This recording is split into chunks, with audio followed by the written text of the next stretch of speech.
안녕하세요. 한국양봉벌침교육중앙회 박종규입니다. 여러분, 풍요로운 한가위는 잘 보내셨는지요? 또 우리 봉순이들도 잘 있는지요? 오늘은 월동 자객군 확보에 대해서 여러분들과 함께 간략하게 소개를 해드리고자 합니다. 9월달과 10월달은 월동 자객군을 확보를 해서 월동을 들어가야 될 그런 월동부를 받는 그런 시기입니다. 이 두 달 동안에 소홀히 해서 잘못 받게 되면은 자칫 월동에 실패를 하게 되고 그것이 이어져서 내년 봄벌 관리에 어려움을 겪게 된다는 것입니다. 지금부터 하나하나 짚어가면서 여러분들과 함께 하도록 하겠습니다. 월동 자객군을 확보하는 데 있어서 먼저 선행돼야 될 것이 바로 축소 작업입니다. 7, 8월 달에 우리의 더울 때는 벌통 내부에 벌이 흩어져 있으니까 굉장히 많은 것 같이 보였습니다. 근데 이제 9월 달에 접어들면서 날씨가 추워지고 함으로써 벌이 뭉치게 됩니다. 그렇게 많았던 벌들이 뭉치게 됨으로 인해서 벌이 왜 이리 줄어들었느냐 이렇게 오해를 할 수도 있습니다.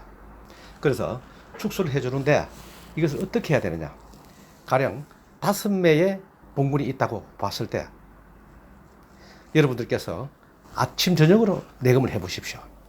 특히 아침에 일찍 일어나서 내검을 해 보시면은 벌이 소비에 꽉 붙어 있을 겁니다. 이때 5매 벌 소비 중에 사양기 바로 안쪽에 있는 소비를 먼저 빼서 보시면은 벌이 많이 붙어 있지 않을 겁니다. 만약에 사양기 바로 안에 있는 벌들이 꽉 차 있다면은 그 봉군은 축소를 하지 않아도 되겠지만은 벌이 엉성하게 붙어 있다, 반쯤 붙어 있다, 그럼 그 소비는 빼내야 됩니다. 두 번째 안에 있는 소비를 또 빼봤을 때 벌이 반 정도밖에 붙어 있지 않았다, 벌을 털고 또 빼내야 됩니다. 그래서 3매 내지 2매로 확 축소를 시켜 주셔야지 우리가 월동 자객군을 확보하는데 이롭다는 것입니다. 그래서 축소 작업이 먼저 선행돼야 된다, 이렇게 봅니다. 자, 두 번째는 식량입니다. 식량을 공급해 주셔야 됩니다. 물론 지금 하는 것은 9월달부터 10월달까지는 월동 식량입니다. 이때 식량을 물론 주시는데 한꺼번에 너무 많이 주시지 말라는 겁니다.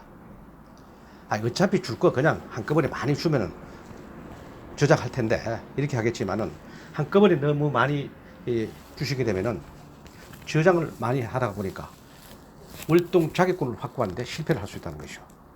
산란하는 공간이 좁아진다는 것입니다. 그래서 월동 식량도 주시는 적절하게 해 주셔서 월동 식량도 저장을 하고 육아도 많이 할 수 있게끔 이러한 공간을 확보해 가면서 월동 식량을 공급을 해 주는 것이 지금 이달에 중요하게 해야 될 그런 일이다, 이렇게 보겠습니다. 자, 세 번째, 화분급입니다. 식량급에 이어서 이 화분은요 더 중요하다고 볼 수가 있습니다. 식량과 화분은 애벌레한테 육아에 꼭 필요한 그러한 물질이죠. 이 화분은 우리 사람으로 말하면은 엄마 모유와 같은 그러한 역할을 하는 음식입니다. 그래서 이 식량과 화분은 지금부터 10월달까지는 전량이 돼서는 안 되겠습니다. 만약 중간에 이 두 가지가 끊어지게 되면은 월동 자객군 확보하는 데 실패하게 됩니다. 지속해서 10월달까지는 급여를 해야 된다, 이렇게 봅니다. 네 번째, 물입니다. 식량과 화분이 있는데 물은 더 중요하다고 볼 수가 있습니다. 육아를 할 때 식량과 화분을 그냥 먹이는 것이 아니고 물과 이 화분과 식량은 50대 50으로 섞어서 부드럽게 해서 애벌레한테 6일 동안 집중적으로 먹이게 됩니다. 그래서 물이 꼭 필요합니다. 이때 이 물은요 깨끗한 물을 주셔야 됩니다. 물을 헤매서 찾아다니다 보면은 체력이 소모돼 버리고요. 또 그렇게 헤매다가 물을 찾는다고 찾았지만은 오폐수를 가지고 오다 보니까 그 더러운 물을 1급수로 만들려고 하다가 보니까 또 체력이 소모됩니다. 그 더러운 물을 가지고 급여를 하다가 보니까 질병과 연결될 수도 있는 이러한 요인이 되기 때문에 깨끗한 물을 공급해 주셔야 됩니다. 우리들도 마찬가지입니다. 왜 우리가 좋은 물을 먹기 위해서 비싼 돈을 주고 사 먹습니까? 똑같은 이치입니다. 그래서 깨끗한 물을 공급해 주는 것도 월동 자객군을 육성하는 데 중요한 그런 방법이다. 이렇게 보겠습니다. 다섯 번째, 축소도 하셨고 식량도 적절하게 주셨고, 자, 대형 화분도 우리가 급여를 잘하고 있고요. 물도 깨끗한 물을 공급해 왔습니다. 더 중요한 것이 지금 바로 보온입니다. 이 보온을 철저하게 지금 해 주시지 않으면 또 부실하게 태어납니다. 지금 하는 보온은요, 월동 포장 보온이 아닙니다. 육아를 도와주는 보온입니다. 그래서 월동 포장하는 보다도 더 강하게 포장을 해 주셔야지 육아를 하는데 도움이 된다는 것입니다. 지금 날씨가 어떻습니까? 낮에는 아주 28도의 따뜻한 그런 온도가 되겠지만은 야간에는 15도 이하로 떨어지는 그러한 기온이 차가 많이 나기 때문에 우리 봉순이들은 벌을 기를까 말까 망설이게 됩니다. 이렇게 하다 보면 길러든 유충을 뽑아내는 등 주춤하게 됩니다. 그러면은 월동 자객군을 확보하는데 또 실패하게 되는 것입니다. 그래서 낮에 받았던 그 복사열이 계속적으로 서서히 식어갈 수 있게끔 이렇게 도와주는 것이 보온입니다. 이때 환기는 필수적입니다. 그래서 이 다섯 가지를 토대로 해서 더욱더 일을 돕기 위해서 칠판에 판서를 해가면서 여러분들에게 도와드리겠습니다. 자, 이제 9월달입니다.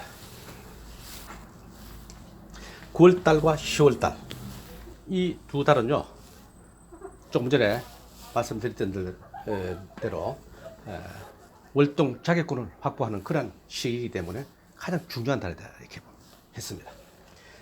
10월 달까지는 월동 자객군을 갖추어서 산란을 많이 받아야 됩니다. 이렇게 하기 위해서는 식량도 공급했고 축소도 하셨고 대형 화분도 급이하고 물도 급이하고 보온까지 잘 해서 지금 나가야지 건강한 벌을 받을 수 있다는 것입니다. 지금 9월 달과 10월 달을 태어날 벌을 유고하는 벌이 누굽니까? 여름벌입니다. 여름벌이 지금 하고 있습니다. 그럼 이때 태어나는 벌이 어떤 벌이냐? 바로 가을벌이에요. 가을벌입니다. 11월 달에는 우리가 산란을 받지 않습니다. 물론 11월 달에도 날씨가 좋으니까 우리 벌들은 산란을 합니다. 그런데 산란을 억제해 주셔야 됩니다. 왜 억제를 해 주셔야 되냐? 가을벌, 9월 달과 10월 달에 태어나는 가을벌, 이 벌이 바로 월동 자객군 벌인데, 이 벌들이 11월 달에 태어나는 벌들을, 가을벌들이 육아를 하다 보면은 체력이 소모가 되어버립니다. 그래서 벌이 빨리 늙어버린다는 거죠. 그래서 그렇게 하지 않기 위해서 11월 달에는 우리가 산란을 받지 않습니다. 이 월동벌, 가을벌들은 일을 하지 않게끔 도와주셔야 됩니다. 산란 억제를 하기 위해서는 우리가 어떻게 해야 되느냐? 춥게 만들어줘야 됩니다. 우리가 9월달과 10월달에 보온해줬던 보온제들을 모두 다 제거해야 됩니다. 소문도 열어서 어쨌건 춥게 해줘서 산란하지 않게끔 우리는 도와줘야 됩니다. 그렇게 해서 가을벌, 이 9월달과 10월달에 태어난 이 가을벌을 체력을 잘 관리를 해서 월동에 들어가야 됩니다. 자, 그러면 10월달까지 우리가 가을벌을 많이 잘 받았습니다. 이 벌이 어디로 갑니까? 바로 12월달, 1월달, 2월달에 월동을 들어가게 되는데, 우리가 월동이라는 개념은요, 벌이 겨울잠을 자는 것은 아닙니다. 그냥 춥기 때문에 뭉쳐서 때를 기다리고 있는 것입니다. 이 월동 기간에는요, 휴식 시간이라고 생각하시면 됩니다. 그래서 이 휴식을 잘 취할 공간을 우리가 만들어줘야 되는데, 겨울에는 월동을 하는 월동벌이기 때문에 벌이 움직이면 안 됩니다. 바로 춥게 해주셔야 됩니다. 우리가 9월달, 10월달에 보온을 철저히 해주라고 얘기를 했는데, 겨울이 더 추운데 어떻게 또 춥게 해줘야 되느냐? 벌의 출입을 막고 봉구가 형성되고 체력의 소모를 막기 위해서는 춥게 해주셔야 됩니다. 그래서 12월달에는 월동벌들은 무조건 움직이지 않게 춥게 관리를 잘 해서 에너지를 저장하고 탁 있다가 언제 이 에너지를 사용하느냐? 바로 이 월동벌들이 내년 봄에 나는 봄벌을 유고할 수 있는 그러한 벌이 되는 것이죠. 만약 이 월동벌이 부실하거나 체력이 떨어지게 되면요, 바로 3, 4월 달에 태어나는 벌들을 육아를 할 수가 없습니다. 그래서 월동 기간 중에는 절대적으로 벌이 봉구가 풀어진다든지 벌의 출입이 자주 빈번하게 일어난다든지 해서는 안 된다는 것입니다. 식량도 고갈 날 뿐만 아니라 벌의 체력이 소모되기 때문에 본벌을 육성하는 데 굉장히 지장이 있다는 것이죠. 그렇게 체력이 떨어진 벌들이 3월 달까지 육아를 하고 죽는 벌들이 있습니다. 이것을 낙봉 혹은 충감 현상이라고 합니다.